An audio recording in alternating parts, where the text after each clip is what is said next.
आज की जो हमारी क्लास रहेगी BHDLA 137, ठीक है। BHDLA 137 ये आपका जून 2023 का क्वेश्चन पेपर है। कब का क्वेश्चन पेपर है?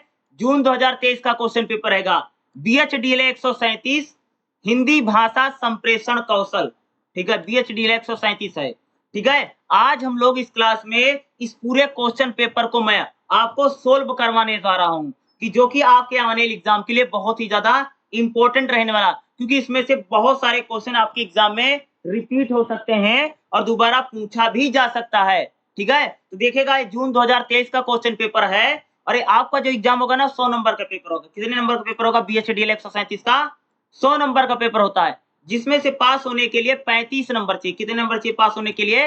35 नंबर की जरूरत पड़ती है। और आपका जो एग्जाम की टाइमिंग हुई ना 3 घंटे का पेपर होगा। कितने घंटे का पेपर होगा मेरे? 3 घंटे का आपका पेपर होगा, ठीक है। नोट्स में देखो क्या लिखा है, सभी खंडों के प्रश्न निर्देशानुसार उत्तर दीजिए। यानी जितने खंड हैं सभी खंड में जैसे बोला गया आपको उसी प्रकार से आंसर लिखना पड़ेगा, ठीक है।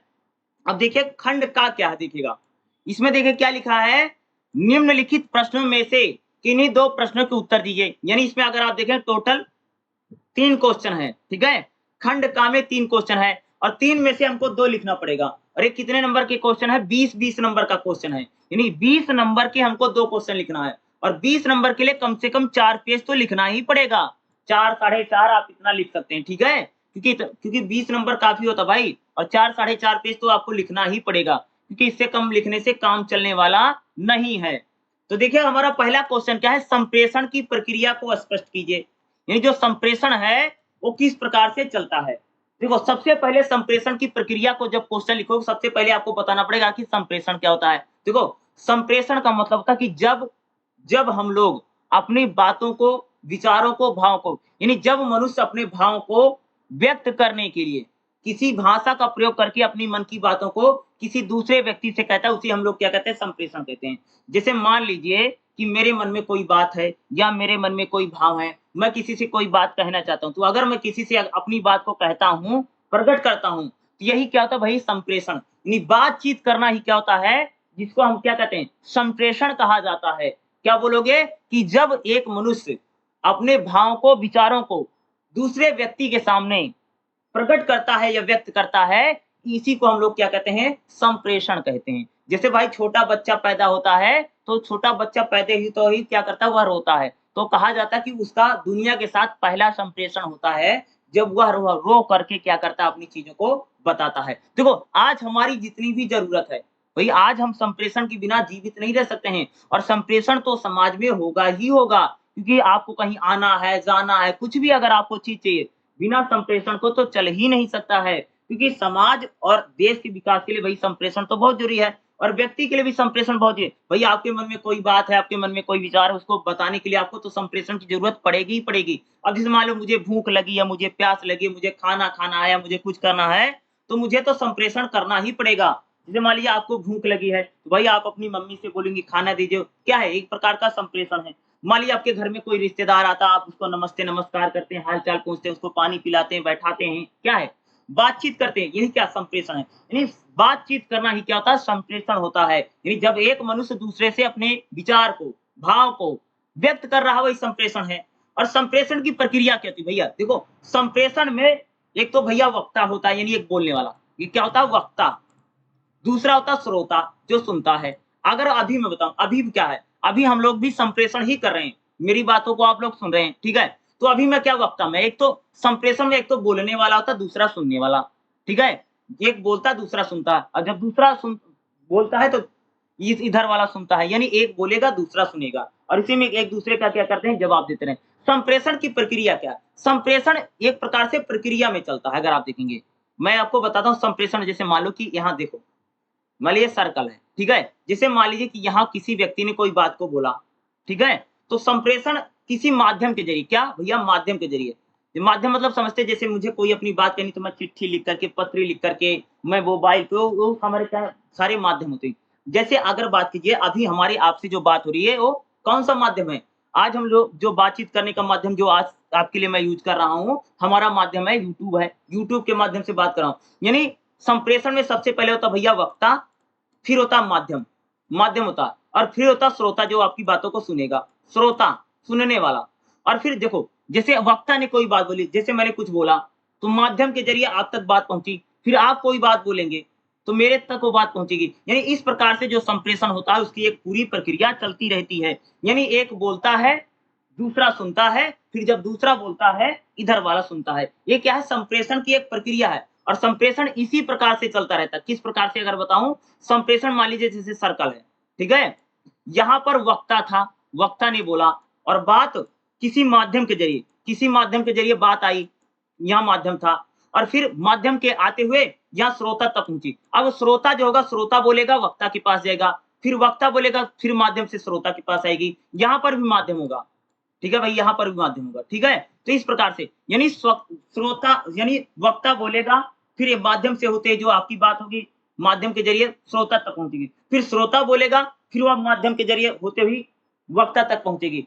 यानी इसमें वक्ता श्रोता बनता है और श्रोता वक्ता बनता रहता है। मैंने क्या बोला, इसमें जो वक्ता होता है यानी संप्रेषण की प्रक्रिया होती है, इसमें जो वक्ता है, जो बोलने वाला व्यक्ति वह श्रोता बनता रहता है, और जो श्रोता होता है वह वक्ता, इसमें हम लोग देखते हैं बनता रहता है। और इसी प्रकार से क्या होता है, संप्रेषण जो है पूरी तरह से चलता है। इस संप्रेषण की क्या है, प्रक्रिया है, क्या है संप्रेषण की ये पूरी, इसको हम लोग क्या बोलते हैं, प्रक्रिया हम लोग यहाँ पर कह रहे हैं, ठीक है।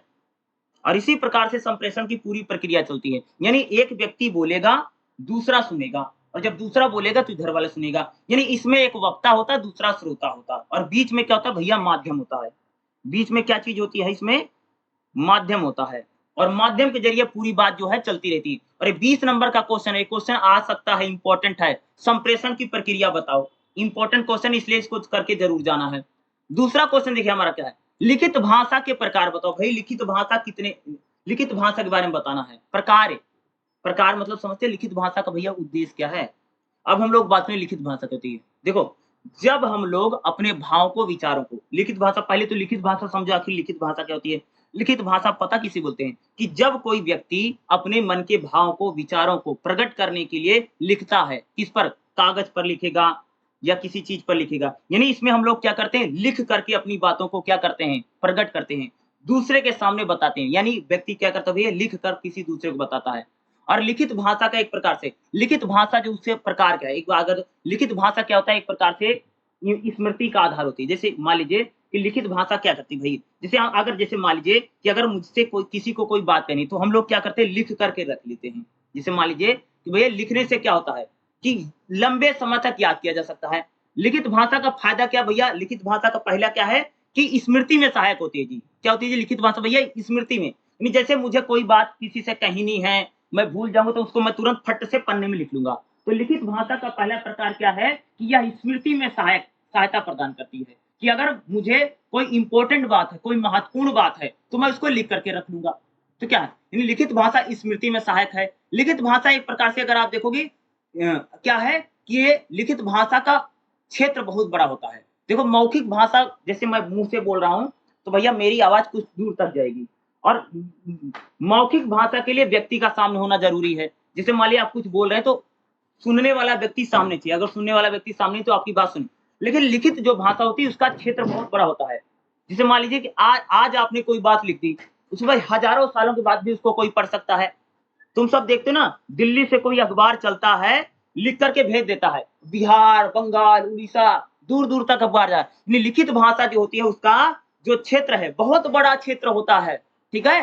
ये क्या है, बड़े इलाके में लिखित भाषा का प्रसार होता है। एक बात बताओ, आज की इतने समय पहले रामायण लिख दी गई, महाभारत लिख दी गई, तो उस समय हम लोग तो नहीं थे ना, लेकिन आज भी हम लोग रामायण के बारे में, महाभारत के बारे में, वेदों के बारे में, उपनिषद के बारे में आज हम लोग जान पा रहे हैं ना। पहले तो हम लोग को पता नहीं था। एक बात, लिख करके अगर हम लोग किसी चीज को रख देते हैं भैया तो याद करने में मदद करती है। दूसरा, लिखित भाषा का क्षेत्र बहुत बड़ा है। होता ना जैसे पंछी, नदियां, पवन के झोंके, कोई इनको ना रोके, तो लिखित भाषा भी इसी प्रकार की है भाई, इसको रोकना बड़ा मुश्किल है। लिखित भाषा में कही गई बात को एक स्थान से दूसरे स्थान भेजने में क्या मदद होती है। लेकिन वही मौखिक भाषा होगी तो मुंह से बोलोगे। तो लिखित भाषा को, यानी जैसे मान लिया अगर मुझे कोई बात लिखनी है तो ऐसा कोई जरूर नहीं कि उसको जो सुनने वाला, जो पढ़ने वाला सामने बैठा हो, सामने नहीं भी बैठा होगा तो चल जाएगा। यानी क्या है कि लंबे समय तक इसको याद भी रखा जा सकता है। दूसरा, लिखित भाषा क्या, लिखित भाषा समाज सापेक्ष, लिखित भाषा की समाज में ज्यादा मान्यता है। क्या है? लिखित भाषा की समाज में भैया बहुत मान्यता है। तुम सबने देखा होगा कि जैसे भैया अगर तुम किसी से कोई सामान खरीदते हो तो पूरा पक्का बिल बना के देगा। अब जैसे आप लोग यूनिवर्सिटी में पढ़ रहे हो, यूनिवर्सिटी में तो पढ़ते हो, ठीक है? लेकिन जब आप लोग अपने कोर्स को पूरा कर लोगे, तो यूनिवर्सिटी आपको बाकायदा कागज में लिख कर के देगी, फलाने-फलाने बच्चे ने फलाना-फलाना कोर्स में पास कर लिया है। तो लिख कर के देगी, ऐसा थोड़ी मुँह ज़बानी दे देगी। उसी प्रकार से तुम लोगों ने देखा, भई अगर किसी की शादी होती है, कोर्ट में शादी कर लेते हैं, लिखित शादी हो जाती है। जैसे कोई चीज़ खरीदी जाती है या कोई चीज़ बेची जाती है, तो क्या उसका लिखित दस्तावेज होता ना, यानी लिखी हुई जो चीज़ें होती हैं, उनकी मान्यता ज़्यादा है। यानी यही मैं बोल रहा हूँ लिखित भाषा का जो समाज है, उसको समाज ज़्यादा सापेक्ष मानता है। यानी हमारा समाज लिखी गई बातों को यानी जो जब हम लोग लिख कर के अपनी किसी बात को कहते हैं, तो समाज उसको ज़्यादा बेहतर मानता है। समाज की उसमें मान देखो भैया अगर आप कोई घर बिक रहा खरीदा जा रहा है उसमें बाकायदा लिखित सारा डॉक्यूमेंट होता है। शादी-विवाह अगर किसी का कोर्ट में हो जाता है भाई ज़्यादा प्रमाणिक माना जाता है। यानी समाज लिखी हुई बातों पर ज़्यादा भरोसा करता है और मुख से यानी मौखिक बातों पर भरोसा नहीं करता है। तीसरा क्या है? लिखित भाषा में एक प्रकार से अगर आप देखेंगे तो हम लोग इसमें मात्राओं का प्रयोग करते हैं। यानी इसमें हम लोग कागज पेन लिखित भाषा को लिखने के लिए पेन पेपर की ज़रूरत पड़ती है। किसकी ज़रूरत पड़ती है भैया? मौखिक भाषा को तो बोलने के लिए सर मुँह की ज़रूरत है। ध्वनि ध्वनि और लय की ज़रूरत है मौखिक भाषा में। लेकिन लिखित भाषा को लिखने के लिए हमें क्या है? कागज, पेन इनकी ज़रूरत पड़ती है। लिखित भाषा को लिखने के लिए हम लोगों को कागज चाहिए, पेन चाहिए, तभी हम लिखित भाषा को लिख पाएँगे और लिखित भाषा के लिए लिपि का होना बहुत ज़रूरी है। लिखित भाषा के लिए क्या भैया लिपि का होना बहुत ज़रूरी है, तभी तो लिखित भाषा को तुम लिख पाओगे, नहीं तो कैसे लिखोगे? ये लिखित भाषा को लिखने के लिए लिपि का होना भी क्या है बहुत ज़्यादा ज़रूरी है। और लिखित भाषा एक प्रकार से व्याकरण निष्ठ भाषा होती है। लिखित भाषा में हम लोग व्याकरण का भी ध्यान रखते हैं। व्याकरण निष्ठ होती है क्या मैंने बोला? व्याकरण। वही लिखित भाषा में व्याकरण का लोग बड़ा ध्यान रखते हैं कि भाई व्याकरण कहीं गड़बड़ा ना जाए। ठीक है? ये देखो उसमें देखो अगर संज्ञा, सर्वनाम, विशेषण, ठीक है? कर्ता, कर्म, क्रिया का बड़ा ध्यान रखा जाता है। कर्ता ने कर्म को करण से, संप्रदान से, अपादान के लिए, ठीक है? नहीं लिखित भाषा में अगर आप देखोगे तो भैया सबसे पहले कर्ता आना चाहिए, फिर कर्म आना चाहिए, फिर क्रिया आना चाहिए। इसका भी यानी लिखित भाषा जो होती है क्या एक प्रकार से मानकीकरण की भाषा है। लिखित भाषा एक प्रकार की स्टैंडर्ड लैंग्वेज मानी जाती है। क्योंकि भैया मुँह यानी सुनी-सुनाई बातों पर भरोसा नहीं करना चाहिए, तुमने सुना भी होगा। यानी लिखित भाषा कह सकते हैं एक प्रकार से मानकीकरण की भाषा है। लिखित भाषा एक स्टैंडर्ड लैंग्वेज है, वैसे ही लिखना पड़ेगा, उसकी एक मान्यता। मौखिक भाषा में तो कोई कुछ भी बोल सकता है, आप बोलने के समझाने के लिए ना। तो लिखित भाषा में भैया अगर आप देखोगे कभी तुमने सुना कि कोई कविता कहानी सिर्फ मौखिक में चली हुई। लिखित भाषा में ही क्या है? अगर आप देखें कविताएँ लिखी जाती, कहानियाँ लिखी जाती, जो सारी चीज़ें होती हैं, वो किसमें लिखा जाता है? लिखित भाषा में ही लिखा जाता है। तो आपसे जब एक क्वेश्चन पूछेगा लिखित भाषा के प्रकार को विस्तार से समझाइए, तो जो-जो चीज़ें मैंने बताई हैं, आपको यही सारी चीज़ें क्या करना है? लिखना है। इसी आधार पर अगर आप देखेंगे तो हमारा जो 2 क्वेश्चन हैं, 2 क्वेश्चन हम लोगों ने बाकायदा अच्छे से कंप्लीट कर लिया। अब हमारा तीसरा क्वेश्चन क्या देखिएगा, भाषा के उपयोग को उदाहरण सहित भाषा का भैया उपयोग क्या है? यानी भाषा का क्या प्रयोग है? भाषा के ज़रिए हम लोग क्या करते हैं? अपने विचारों का आदान-प्रदान करते हैं, क्या है? अगर भाषा नहीं होगी तो हम लोग अपने विचारों का आदान-प्रदान नहीं कर पाएँगे। भाषा क्या है? विचार विनिमय का केंद्र है। यानी जैसे मान लीजिए हमारे मन में कोई बात है और मैं अपनी बात को किसी से कहना चाहता हूँ, तो उसके लिए क्या भाई भाषा की तो ज़रूरत पड़ेगी ही ना, कि अगर मुझे अपनी बात किसी से कहनी है, तो उसके लिए हमें किसका ज़रूरत पड़ेगी? भाषा की ज़रूरत पड़ेगी। भाषा के बिना मैं क्या अपनी बात को किसी से कह नहीं पाऊँगा, ठीक है? यानी विचार विनिमय के लिए, संप्रेषण के लिए भाषा की ज़रूरत है। दूसरी ज़रूरत क्या है? भाषा की ज़रूरत क्या है? भाषा का क्या उपयोग है? भैया भाषा के ज़रिए मनुष्य क्या करता है? अपने विचारों को व्यक्त करता है। दूसरा, मनुष्य का विकास भाषा में हो सकता है। भाषा के बिना मनुष्य का विकास नहीं हो सकता है। क्योंकि अगर भाषा नहीं होगी तो आदमी का विकास नहीं हो पाएगा। ठीक है? क्या है? जो भाषा है वह व्यक्तिगत रूप से मनुष्य को फ़ायदा करती है। क्योंकि भई मान लीजिए आपको कोई किसी से कोई बात कहनी है, तो क्या आप किसी न किसी भाषा में बोलोगे ना, नहीं तो आपकी सामने वाला व्यक्ति बात समझ नहीं पाएगा ना। तो भाषा जो है वह व्यक्ति के विकास में सहायक है। क्या है? भाषा क्या है? भाषा का उपयोग क्या भैया? कि भाषा जो है व्यक्ति के विकास में सहायक है और भाषा समाज को भी जोड़ने का काम करती है। क्योंकि देखो भाषा क्या करती है? समाज के लिए भी उपयोगी है। क्या है? हमारा जो समाज है सोसाइटी है, भाषा क्या करती है? समाज को भी जोड़ने का काम करती है। अगर हम लोग बात करें ना, कि भाषा क्या एक प्रकार से हमारी जो सोसाइटी है, उसको भी तो जोड़ने का काम करती है, भाषा करती नहीं है। भाषा का उपयोग क्या है भई? यानी हमारे समाज को भी जोड़ने का काम करती है, ठीक है। भाषा अगर आप देखें, भाषा में हम किसी बात को भी लिख करके, बोल करके या मौखिक रूप से हम क्या कर सकते हैं, दूसरे के सामने अपने विचारों को प्रकट कर सकते हैं। भाषा का ही उपयोग है। और भाषा के जरिए ही क्या है, व्यक्ति का विकास है, समाज का विकास और देश का विकास क्या है, भाषा में हो सकता है। और आज तक तुमने किसी को देखा है कि भाई किसी का डेवलपमेंट हो गया, उसके पास कोई भाषा ना हो? क्योंकि अगर आपके पास भाषा नहीं रहेगी तो आप अपने विचारों को किसी भी दूसरे व्यक्ति के सामने, किसी भी अगले आदमी के सामने आप प्रकट नहीं कर पाएँगे। कभी भी कर ही नहीं पाओगे भाई, आपको भाषा चाहिए ना। देखो आप एक बात बताऊँ, जब छोटा बच्चा पैदा होता है ना, तो बच्चा भाई उसको भूख लगी तब भी रोता है, प्यास लगी तब भी रोता है, खाना खाना तब भी रोता है, गर्मी लगी तब भी रोता है, ठंडी लगी तब भी रोता है। यानी छोटा-सा जो बच्चा होता है 1 डेढ़ साल का, उसको कुछ भी होता है, तो सिर्फ़ रोता है, क्योंकि उसके पास कोई भाषा नहीं है। लेकिन जब उसी बच्चे के पास भाषा आ जाती है, तो वो बोल के बताता है, मम्मी भूख लगी, मम्मी प्यास लगी है, या खाना खाना है, पानी पीना, दूध पीना है, वो बोल के बताता है। यानी भाषा जब किसी के पास आ जाती है, तो अब बोल करके प्रकट करता है। लेकिन जब छोटे से बच्चे के पास भाषा नहीं रहती है, तो हर एक चीज़ को सिर्फ़ रो करके बताता है। नहीं, उसकी कोई भाषा नहीं, वो सिर्फ़ रोएगा, बस खाली क्या करेगा? रोएगा। इसलिए भाषा के ज़रिए क्या होता है, समाज का विकास होता है, व्यक्ति का विकास होता है। और भाषा जो समाज सापेक्ष होती है, भाषा क्या समाज सापेक्ष होती है। जैसा समाज होगा उसी प्रकार की वहाँ की भाषा होगी। और भाषा में जो सामाजिक चीज़ें होती हैं उनकी भी क्या होती है, मिलावट होती है। और भाषा हमेशा ध्वनि चिन्ह के माध्यम से चलती है। किसके ज़रिए चलती है जी? भाषा में ध्वनि और चिन्हों का प्रयोग होता है। क्या भाषा में किसका प्रयोग होता है जी? ध्वनि और चिन्हों का प्रयोग होता है। बिना एक बताओ, ऐसी कोई भाषा तुमने सुनी जिसमें कोई ध्वनि ना हो, चिन्ह ना हो? बिना निशान के बिना कहाँ चलती? हर भाषा में कोई न कोई ध्वनि होती है। जैसे हिंदी में अगर आप देखोगे, जैसे मैं बोलता हूँ का, खा, गा, घा, छोटा, बड़ा, मेरे मुख से कोई न कोई ध्वनि निकल रही ना भई। भाषा जो है ध्वनि और चिन्हों के माध्यम से चलती है, और ध्वनि और चिन्ह के माध्यम के बिना भाषा का विकास नहीं हो सकता है। और भाषा हमेशा ऐसी होती है जो अर्थ देने वाली होती है। हर भाषा, जब हम किसी भाषा को बोलते हैं, उसके जो शब्द होते हैं, वह कोई न कोई अर्थ यानी उसका कोई न कोई क्या होता है भैया, मतलब होता है। तो ये आप जो जो क्वेश्चन पूछेगा, तीसरा क्वेश्चन क्या है? भाषा के उपयोग को उदाहरण सहित स्पष्ट कीजिए। ये क्वेश्चन काफ़ी इम्पोर्टेंट है और इसको आपको करके भी जाना क्या है, बहुत ज़्यादा ज़रूरी है। जो-जो चीज़ें मैं बता रहा हूँ उसको आपको पढ़ कर के एग्ज़ाम में जाना ही जाना है, ठीक है? तो देखिएगा, इन तीनों में से आपको जितने 3 क्वेश्चन करवाए हैं, इसमें से आपको 2 क्वेश्चन करना, जो कि आपकी 20-20 नंबर का होगा। और 20 नंबर के लिए जैसे मैंने आपको पहले बोला भाई, 4 पेज तो लिखना ही पड़ेगा। इससे कम लिखने से काम चलने वाला एग्ज़ाम में नहीं है। चलिए देखिएगा, अगला हमारा क्या, खंड खा देखिएगा। क्या खंड खा में क्या है? इसमें 10-10 नंबर के हैं, ठीक है?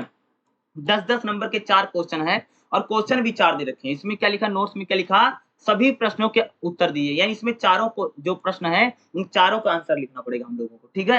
एक भी आप इसको छोड़ नहीं सकते हैं, चारों लिखना पड़ेगा। इसी के साथ देखिएगा, चलिए इसको भी देख लेते हैं, इसमें जो चारों बताए गए। देखिएगा, अगला जो हमारा क्वेश्चन क्या रहेगा, देखिएगा क्या, हाव-भाव के प्रकार को प्रकाश डालिए। देखो हाव-भाव क्या है? हाव-भाव मतलब समझते हो? जैसे हम लोग किसी से बातचीत करते हैं, ठीक है? हाव-भाव की अगर बात करूँ, जैसे मान लीजिए आपने किसी से बात की, ठीक है? तो भाई उस व्यक्ति का जो हाव-भाव होता है, जैसे मान लीजिए कि तुमने देखा कोई लोग होता देखा होगा भाई, आदमी गुस्से में लगता है, उसका हाव-भाव होता है ना, कि जैसे मान लीजिए कि आपका कोई इंसान अगर आपसे नाराज़ है, तो आपको वैसे ही पता चलेगा कि अगला व्यक्ति हमसे नाराज़ है ना, इसको ये कि भाई हाव-भाव यही है ना।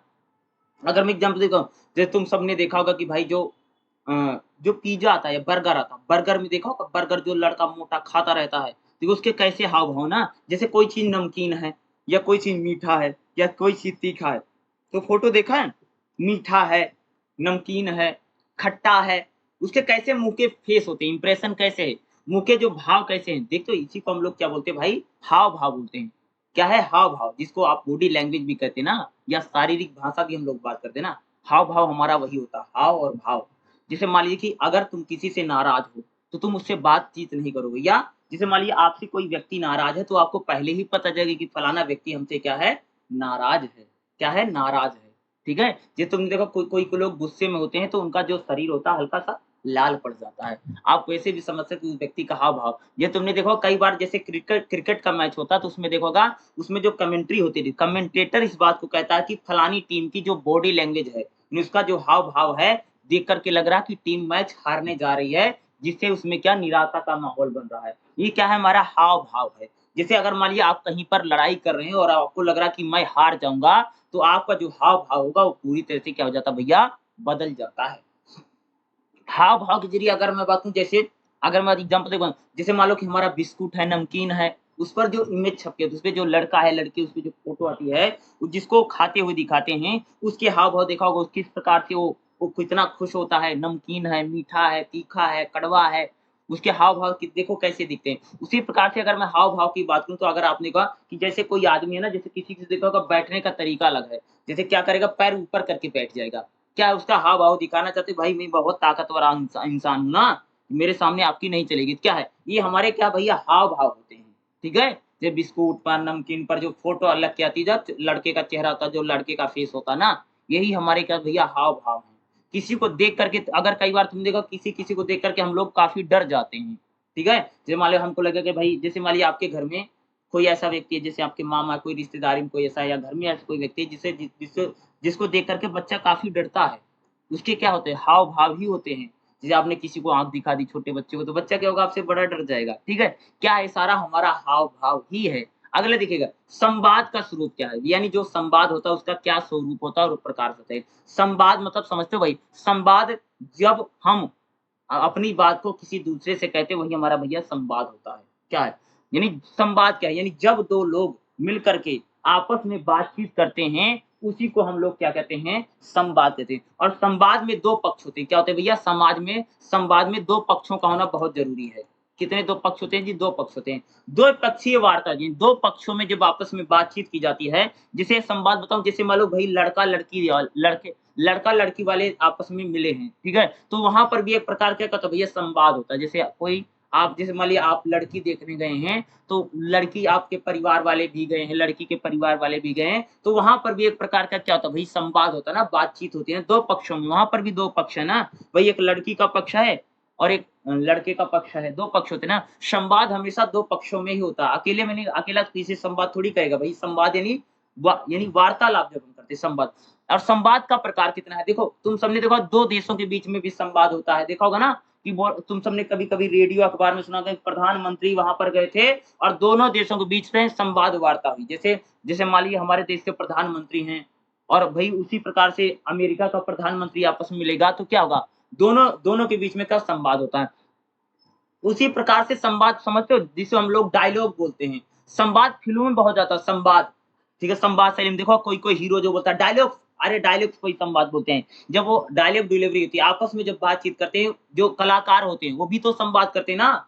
जो हीरो होते हैं, जो हीरो है, हीरोइन है, फ़िल्मों में देखो फ़िल्मों में भी संवाद होता है भाई। उसी प्रकार से अगर मैं संवाद की बात करूँ तो जो पढ़े-लिखे लोग होते हैं, उनमें भी संवाद होता है। जैसे 2 वैज्ञानिक हैं आपस में संवाद करेंगे या 2 कवि हैं, वो भी आपस में संवाद करते हैं, क्या है?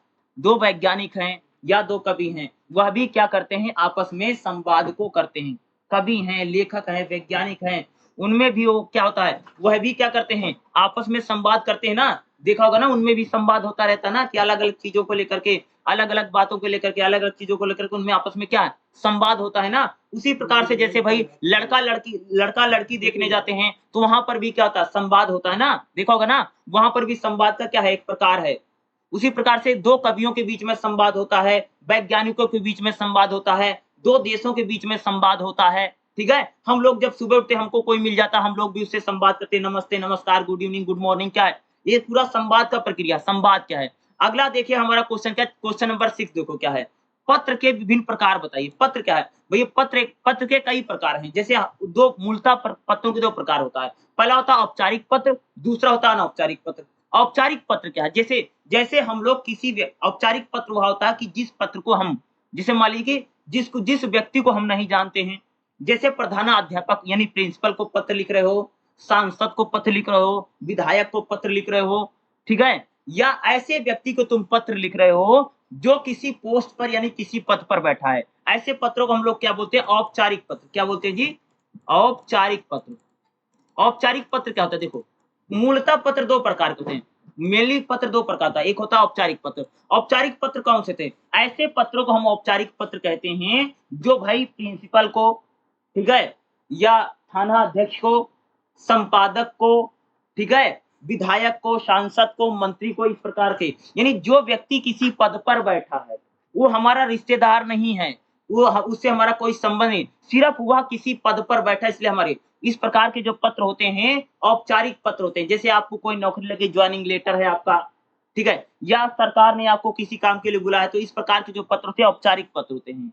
दूसरा होता है अनौपचारिक पत्र। अनौपचारिक पत्र का मतलब कि ऐसे पत्र जो अपने सगे संबंधी को लिखे जाते हैं। अनौपचारिक पत्र कौन सा पत्र होता है? ऐसे पत्र या ऐसे लेटर जो हमारे सगे संबंधी हैं, जैसे मम्मी को पत्र लिख दिया, दीदी को पत्र लिख दिया, भाई को पत्र लिख दिया, बहन को पत्र लिख दिया, क्या है? ये सभी पत्र क्या होते हैं? एक प्रकार से अनौपचारिक पत्र होते हैं, ठीक है? इनमें जैसे हम लोग घरों में बातचीत करते हैं उस प्रकार की भाषा का प्रयोग किया जाता है।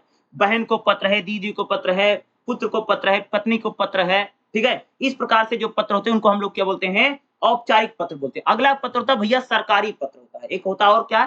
थोड़ा और पत्रों को हम लोग देखते हैं सरकारी पत्र। सरकारी पत्र वह पत्र होते हैं जो एक सरकार दूसरे सरकार को लिखती है, या एक सरकारी मंत्रालय दूसरे सरकारी मंत्रालय को लिखता है, इसको हम लोग क्या बोलते हैं? सरकारी पत्र बोलते हैं। क्या है कि सरकार, एक देश की सरकार जब दूसरे देश की सरकार को लिखती है, जैसे अपने देश की बात है, जैसे हमारे देश की सरकार, भाई बिहार की सरकार झारखंड सरकार को लिख रही है, दिल्ली की सरकार भाई केरल सरकार को लिख रही है, तमिलनाडु की सरकार राजस्थान सरकार को लिख रही है। इस प्रकार के जो पत्र हैं सरकारी पत्र होते हैं। या जो सरकारी मंत्रालय, जैसे कृषि मंत्रालय भाई वन मंत्रालय को चिट्ठी लिख रहा है, शिक्षा विभाग जो है वह विदेश मंत्रालय को चिट्ठी लिख रहा है, तो यानी मंत्रालय में ये क्या होते हैं? सरकारी पत्र। अब बात है अर्ध सरकारी पत्र क्या होते हैं? अर्ध सरकारी पत्र वह पत्र होते हैं जो एक प्रकार से सरकारी तो नहीं होते हैं, लेकिन वह सरकारी जैसे ही होते हैं, लेकिन इसमें जो सरकारी विभाग में जो कर्मचारी होते हैं वह आपस में बातचीत करते हैं। इस प्रकार के पत्रों को हम लोग क्या बोलते हैं? अर्ध सरकारी पत्र बोलते हैं। एक पत्र था संपादक के नाम पत्र, यानी जैसे कोई अखबार है,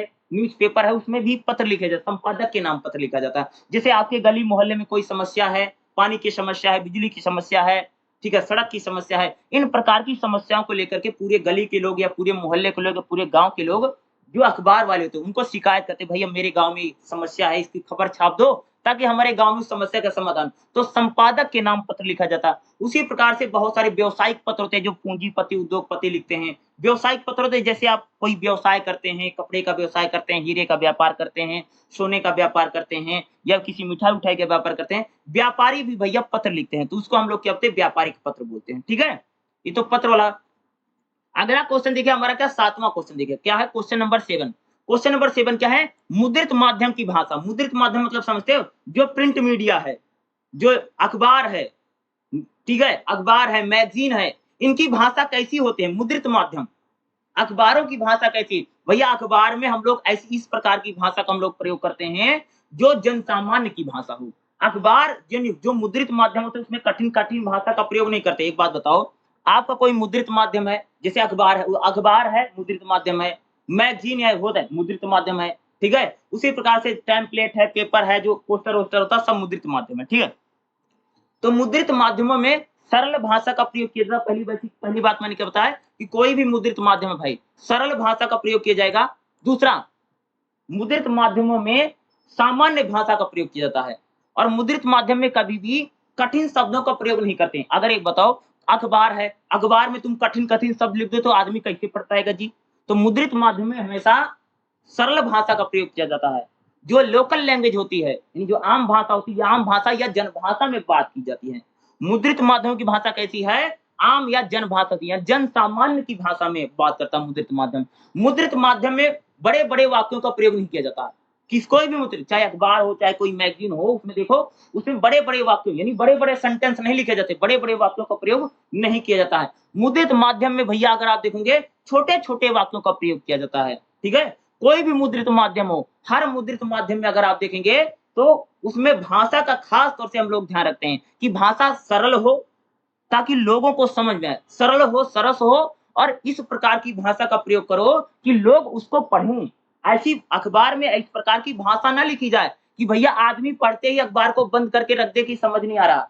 और मुद्रित माध्यम जो होते हैं उनमें कठिन भाषा या कठिन शब्दों का या कठिन वाक्यों का प्रयोग हम लोगों को नहीं करना चाहिए। ऐसी भाषा का प्रयोग बिल्कुल ना करें जो सामान्यता बोले, यानी आम लोग जिस भाषा का प्रयोग नहीं करते उस भाषा का प्रयोग मुद्रित माध्यमों में नहीं किया जाना चाहिए। जो आम भाषा है, जो जन भाषा है, जो जन सामान्य की भाषा है, उसी भाषा में मुद्रित माध्यम को लिखा जाना चाहिए। नहीं तो अगर आप जो आम लोगों की भाषा है, जो जन सामान्य की भाषा है, अगर आप उस भाषा में लिखेंगे तो आपकी बात लोग समझ ही नहीं पाएंगे ना। तो आप उसका लिखने का फायदा क्या हुआ आपका लिखने का, बताइए? तो कोई भी माध्यम हो, खास तौर से हमारा जो मुद्रित माध्यम है, मुद्रित माध्यमों में हमें इस बात पर खास तौर से विचार करने वाली योग्य बातें हैं कि कोई भी हमारा जो मुद्रित माध्यम है, उस मुद्रित माध्यम में इस खास तौर से उसमें विशेष ध्यान दिया जाए कि जब भी हमारा मुद्रित माध्यम है, अखबार है, जो मैगज़ीन है, उसमें भाषा को आसान करो। भाषा कठिन नहीं होनी चाहिए, कठिन-कठिन वाक्यों का प्रयोग मत करो, कठिन-कठिन वाक्य सेंटेंस मत लिखो, ठीक है? भाषा आसान रखो। और यानी मुद्रित माध्यम में लिखते समय जो आम लोग जिस भाषा को बोलते हैं, उसी भाषा में मुद्रित माध्यम को लिखा जाना चाहिए। क्योंकि अगर आप कोई दूसरी भाषा लिखोगे, तो आम लोग जो हैं, आपकी भाषा को बिल्कुल भी वह लोग समझ नहीं पाएँगे। तो खास तौर से इस बात का हमें क्या करना चाहिए, मुद्रित माध्यम में भाषा लिखते समय ध्यान रखना चाहिए। तो ये 4 क्वेश्चन थे हमारे लिए जो 10-10 नंबर के थे और 10 नंबर के लिए मात्र 2 पेज लिखना है। कितना लिखना भाई मेरे?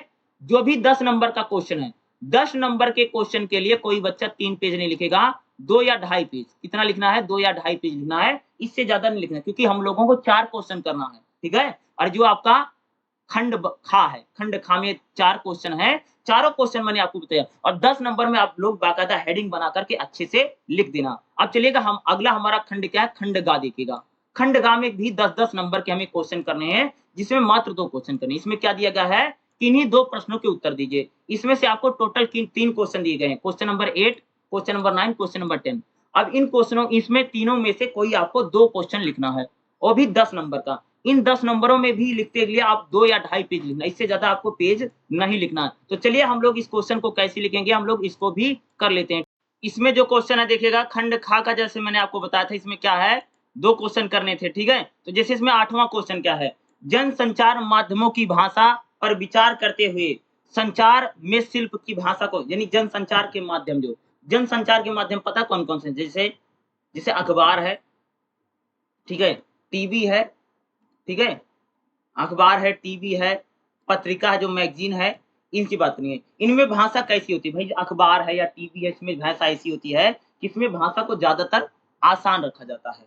ऐसी भाषा होती है कि जो आम लोगों को समझ में आ जाए, ठीक है? कठिन-कठिन भाषा, कठिन शब्दों का प्रयोग नहीं किया जाता है और इसमें जो वाक्य हैं, जो सेंटेंस है, वो भी लंबे-लंबे नहीं बोले जाते। अगर मान लीजिए अगर आप लंबे-लंबे वाक्यों का प्रयोग करेंगे, कठिन-कठिन वाक्यों का प्रयोग करेंगे, तो लोग जो हैं आपकी बात को आसानी से समझ नहीं पाएँगे। इसलिए हम लोग इसमें क्या करते हैं, जनसंचार के जो माध्यम होते हैं, इनमें खास तौर से आम भाषा जो होती है, जो जन भाषा होती है, उसी का हम क्या करते हैं, प्रयोग करते हैं। खास तौर से जो जनसंचार के माध्यम होती है, इसकी भाषा में अगर आप देखोगे, व्याकरण का विशेष तौर से ध्यान रखा जाता है। शब्दों पर हम लोग विशेष ध्यान देते हैं। कहीं पर कोई ऐसा शब्द ना बोलें कि जिसे आम लोग समझ ना पाएँ। ऐसा कठिन शब्दों का प्रयोग ना करें कि जो ऐसी शब्द नहीं लिखे जाते हैं कि जो जिस जिस शब्द का प्रयोग आम लोग अपने रोज़मर्रा की ज़िंदगी में नहीं करते हैं। तो भाई जनसंचार के जो माध्यम होते हैं, उसमें भाषा पर विशेष ध्यान दिया जाता है। जैसे अखबार है, तो अखबार उस प्रकार की भाषा को लिखेगा, ठीक है? उस भाषा को लिखेगा कि लोग आसानी से उसको पढ़ सकें, ताकि भई अखबार पढ़ेंगे तभी तो अखबार बिकेगा, नहीं तो बिकेगा नहीं। इसलिए आम लोगों की जैसी भाषा, जिसे जनसंचार माध्यम में रेडियो होता है, तो रेडियो डे जैसे माध्यम होते हैं, उसमें उस प्रकार की भाषा का प्रयोग करते हैं, जो लोगों को आकर्षित कर सके, ठीक है? क्योंकि रेडियो जो होता है भई उसको तो हर कोई व्यक्ति सुनता है ना, पढ़ा-लिखा है, अनपढ़ हर व्यक्ति सुनता है रेडियो को। तो रेडियो में पर भी अगर आप जनसंचार का माध्यम रेडियो है, तो रेडियो में खास तौर से हम लोग उस प्रकार की भाषा रखते हैं, ताकि हर व्यक्ति उस भाषा को समझ सके। क्योंकि भाई रेडियो को तो भाई मज़दूर भी सुन रहा है और पढ़ा-लिखा भी सुन रहा है। तो ऐसी भाषा रखनी चाहिए कि जिसको मज़दूर भी समझ ले कि व्यक्ति क्या कह रहा है और जो पढ़ा-लिखा है, वह भी उस बात को समझ ले। यानी उसमें इस प्रकार की भाषा का हम लोग प्रयोग करते हैं। तो अगर मैं रेडियो पर अगर आप देखें, जैसे बच्चों के कार्यक्रम हैं, ठीक है? जनसंचार में, क्योंकि जनसंचार के जो माध्यम होते हैं उसमें अलग-अलग वर्गों के लिए, जैसे महिलाओं के लिए, बच्चों के लिए, युवाओं के लिए, अलग-अलग वर्ग के लिए क्या होता है, अलग-अलग के प्रोग्राम आते हैं। तो हर जो प्रोग्राम होता है उसकी भाषा भी अलग होती है। जैसे महिलाओं का कार्यक्रम है तो महिलाओं की भाषा अलग होगी और अखबार में जैसे महिलाओं के बारे में छपा तो उसकी भाषा अलग हो सकती है। किसानों के बारे में, जवानों के बारे में, वृद्धों के बारे में, अगर मान लो बच्चों के बारे में लिखा गया तो उसकी भाषा बिल्कुल क्या होती है, अलग होती है। अगर हम भाषा के शिल्प की बात करें, तो अगर मैं जनसंचार माध्यम की बात हुई, इसमें जो भाषा होती है उसकी व्याकरण पर विशेष ध्यान जाता है। किस भैया? जनसंचार के जो माध्यम है उसकी भाषा पर, व्याकरण पर। खास तौर से जो इसकी जो ग्रामर होती है, जो व्याकरण होती है, उस पर खास तौर से ध्यान दिया जाता है। क्योंकि अगर आप लोग ग्रामर पर ध्यान नहीं देंगे, व्याकरण पर, तो भाषा जो आप लिख रहे हैं उसका कुछ और ही मतलब निकल जाएगा। इसलिए व्याकरण पर हम लोग इस पर विशेष ध्यान देते हैं। सिर्फ इसमें अगर आप देखेंगे तो इसमें हम लोग लोकोक्तियों का प्रयोग करते हैं, मुहावरों का प्रयोग करते हैं। जनसंचार के माध्यम में अगर आप देखोगे छोटे-छोटे जो मुहावरे होते हैं, जो लोकोक्तियाँ होती हैं, उनका प्रयोग करते हैं। अलंकारों का भी प्रयोग किया जाता है। किसका प्रयोग किया जाता है? अलंकारों का प्रयोग किया जाता है। भाषा में सुंदरता आए और भाषा एक प्रकार से आकर्षक भाषा बन सके, इसके लिए अगर आप देखेंगे हम लोग जो ऐसे-ऐसे शब्दों का प्रयोग करते हैं जो लोगों को आकर्षित करते हैं। तो खास तौर से जनसंचार के माध्यम जो 8वां क्वेश्चन आपको ये लिखना पड़ेगा। क्वेश्चन नंबर 9 देखिए, सृजनात्मक लेखन की भाषा कैसे? सृजनात्मक लेखन समझते हो? सृजनात्मक लेखन जैसे कविता है, कहानी है, निबंध है, यात्रा वृत्तांत है। ये सारा क्या था भैया? सृजनात्मक लेखन। सृजनात्मक जो भी लेखन है, जैसे कोई कविता है, कोई कहानी है, कोई निबंध है, ठीक है?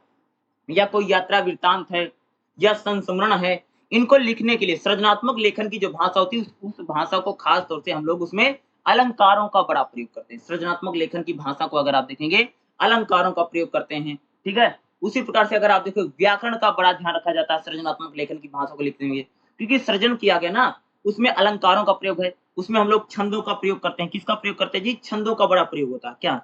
जो हमारे छंद होते हैं, छंदों का प्रयोग करते हैं, रसों का प्रयोग करते हैं, ठीक है? मुहावरों का प्रयोग करते हैं सृजनात्मक लेखन की भाषा में, ठीक है? मुहावरों का प्रयोग करते हैं, लोकोक्तियों का प्रयोग करते हैं। जो भी सृजनात्मक लेखन है, जिसकी भी हम लोग क्या कर रहे हैं भाई? सृजना कर रहे हैं, जिसका सृजन किया गया है। सृजन मतलब समझते हैं? जैसे भई किसी कवि ने कोई कविता लिख दी, कोई कहानी लिख दी, किसी ने अपना यात्रा वृत्तांत लिखा। इस प्रकार का जो लेखन होता है वही सृजनात्मक लेखन होता है और सृजनात्मक लेखन को लिखते समय हम लोग उसमें अलंकारों पर ध्यान देते हैं।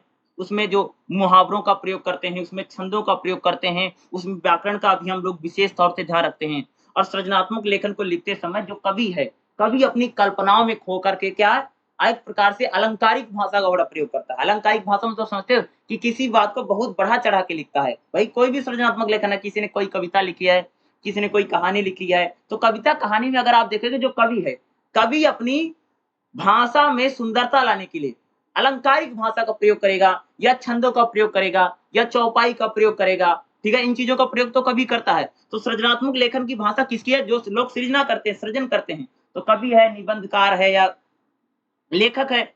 तो लेखकों की भाषा ऐसी होती है, उनमें अगर आप देखेंगे। अगला क्वेश्चन देखिए जो हमारा क्वेश्चन नंबर 10 क्या है? क्वेश्चन नंबर 10वां क्या रहेगा? आखिरी क्वेश्चन देखिएगा, भाषण की भाषा कैसी होती है और उसके लेखन। भैया भाषण की अगर भाषा की बात करें, भाषण देते समय खास तौर से हम लोगों को इस बात का ध्यान रखना है भाषण देते समय कि उसमें पुनरावृत्ति ना हो। देखो कोई भी आदमी अगर भाषण देता है तो इस बात का विशेष ध्यान रखता है कि एक ही बात को बार-बार ना बोला जाए। यानी पुनरावृत्ति पर ध्यान, पुनरावृत्ति नहीं होनी चाहिए कि एक ही बात को बार-बार ना बोलो। अगर एक ही शब्द को बार-बार बोलना, जैसे बोलना कि किसान भाइयों, दोबारा बोलेगा कि भई धरती पुत्रों बोल देगा, यानी एक ही शब्द के लिए अलग-अलग हम लोग पर्यायवाची शब्दों का प्रयोग करते हैं भाषण देते समय। भाषण देते समय अगर आप देखोगे तो जब भी हम लोग भाषण देते हैं, तो अगर हमें भाषण देना, तो भाषण देने में खास इस बात का ध्यान रखा जाता है कि जब भी भाषण दिया जाए, तो उसमें जो यानी उसमें अगर आप कोई तथ्य हैं, कोई चीज़ बतानी है, तो बिल्कुल सटीक बताई जाती है जब भी आप भाषण देते हैं। भाषण देते समय भाषण को पहले लिखा जाता है और बाद में दिया जाता है। तो भाषण को दो या भाषण को लिखो, ये एक प्रकार से आकर्षक शैली में लिखा जाता है कोई भाषण, ताकि जनता को पसंद आए ना। भई ऐसा भाषण नहीं बिल्कुल नीरस भाषण है, तुम भाषण दे रहे हो लोग सुन ही नहीं रहे हैं, बोरिंग बोरिंग सा भाषण नहीं लिखा जाता है। भाषण में अगर आप देखो भाषा का विशेष ध्यान दिया जाता है। भाषण में इस प्रकार की भाषा लिखी जाती है ताकि जो लोगों को पसंद आए, ठीक है? भाषण में भी अगर आप देखेंगे तो हम लोग उसमें मुहावरों का बड़ा प्रयोग करते हैं, छंदों का बड़ा प्रयोग करते हैं, मुहावरों और लोकोक्तियों का बड़ा प्रयोग होता है इसमें, भाषण की भाषा में। और भाषण की भाषा की अगर बात करूँ तो इसमें शब्दों की और वाक्यों की पुनरावृत्ति यानी दोबारा नहीं बोला जाता है। भाषण में अगर आप देखेंगे तो खास तो हम लोग व्याकरण का भी विशेष ध्यान रखते हैं। ध्यान रखो या न रखो कई बार चल रहे हैं, लेकिन व्याकरण का ध्यान रखोगे। और देखो भाषण दिया जा रहा है, भाषण लिखा जा रहा है, तो भाषण में पुनरावृत्ति ना हो, पहली बात है। भाषण में बड़े-बड़े वाक्यों का प्रयोग नहीं किया जाता। कभी भी भाषण दोगे तो बड़े वाक्यों का प्रयोग यानी कठिन वाक्यों का प्रयोग और भाषण देते समय कभी भी ऐसे शब्द नहीं बोलने चाहिए कि जो आम लोगों को समझ में ना आए। भाई कोई व्यक्ति अगर भाषण दे रहा है, भई ऐसे शब्द मत बोलो जो आम लोग समझ ना पाएँ या उनके सिर के ऊपर से निकल जाए कि आप क्या कह रहे हैं, आप क्या नहीं कह रहे हैं। तो जब भी भाषण दिया जाए, उस भाषण की भाषा इस प्रकार की होनी चाहिए ताकि उस भाषण की भाषा को हर एक व्यक्ति, क्या बोला? हर एक व्यक्ति आपकी भाषण की भाषा को बेहतर तरीके से या अच्छे तरीके से उस भाषा को समझ सके। और भाषण की भाषा को हम लोगों को इसी प्रकार से क्या करना चाहिए? रखना चाहिए। चाहे भाषण भाषण दिया जा रहा हो या भाषण लिखा जा रहा हो, उसमें पुनरावृत्ति ना हो। भाषण को एक प्रकार से आकर्षक शैली में लिखा जाना चाहिए ताकि लोगों को पसंद आए। भाषण में कठिन वाक्यों का प्रयोग नहीं करना चाहिए। भाषण में लंबे-लंबे वाक्यों का प्रयोग नहीं करना चाहिए, ठीक है? भाषण को जब भी लिखा जाए तो इस प्रकार से लिखा जाए क्योंकि इसको मंच पर देना है, ठीक है? तो लोगों की भाषा में ही लिखा जाए, लोग जिस भाषा को पसंद करते हैं, ऐसे कोई शब्द ना लिखे जाएँ जिसको आम लोग समझ ना पाएँ, इस प्रकार के शब्दों के लिए। और भाषण में एक ही बात को दोबारा रिपीट ना किया जाए, एक ही शब्द को दोबारा ना बोला जाए, इसके लिए उस स्थान पर अलग-अलग शब्दों का प्रयोग करते हैं। पर्यायवाची शब्दों का भी लोग क्या करते हैं भाषण में हम लोग प्रयोग करते हैं या किया जाता है। तो ये 10 क्वेश्चन थे, खास तौर से अगर आप लोग देखेंगे, ये आपका जून 2023 का क्वेश्चन पेपर था और इसी जून 2023 के क्वेश्चन पेपर को बीएचडीएलए 137 का आपको जो है मैं सोल्व करवा रहा था, ठीक है? क्योंकि क्वेश्चन पेपर अगर आप लोग देखो अगर बताऊँ इग्नू में कम से कम 4-5 बार पेपर हो चुका है बीएचडीएलए 137 का, ठीक है? तो 4-5 साल के अगर आप लोग प्रीवियस ईयर का क्वेश्चन पेपर इसी प्रकार से सोल्व कर लेंगे, तो आपके लिए बहुत ज़्यादा आसानी होगी। इसलिए इस बार मैं प्रीवियस ईयर के क्वेश्चन पेपर भी सोल्व बीच-बीच में करवा रहा हूँ, ताकि आप लोग समझ सकें कि एग्ज़ाम में कैसे क्वेश्चन आते हैं और आपको एग्ज़ाम में क्वेश्चनों को कैसे लिखना है। क्योंकि 4-5 साल हो चुका है, अभी इससे पहले कोर्स ये नया था, तो वहाँ पर इतने ज़्यादा प्रीवियस ईयर नहीं थे। लेकिन अब धीरे-धीरे प्रीवियस ईयर की संख्या लगातार क्वेश्चन पेपर की बढ़ रही है, तो आप लोग प्रीवियस ईयर का क्वेश्चन पेपर से भी आप अपनी प्रिपरेशन कर सकते हैं। जैसे आप देखेंगे आज मैंने आपको जून 2023 का प्रीवियस ईयर का क्वेश्चन पेपर करवा दिया। इसी प्रकार से 3-4 साल के प्रीवियस ईयर का क्वेश्चन पेपर मैं करवा दूँगा। क्लास तो मैंने पहले पढ़ा ही रखी है और प्रीवियस ईयर भी करवा दूँगा, तो आपका ये जो एग्ज़ाम होगा आसानी से निकल जाएगा। और इसी प्रकार से अगला प्रीवियस ईयर की क्वेश्चन की जो क्लास होगी, वह भी आपको बहुत जल्द ही देखने को चैनल पर मिलेगी ही मिलेगी। अगर कोई सवाल होगा तो आप मेरे से कमेंट करके पूछ लेना।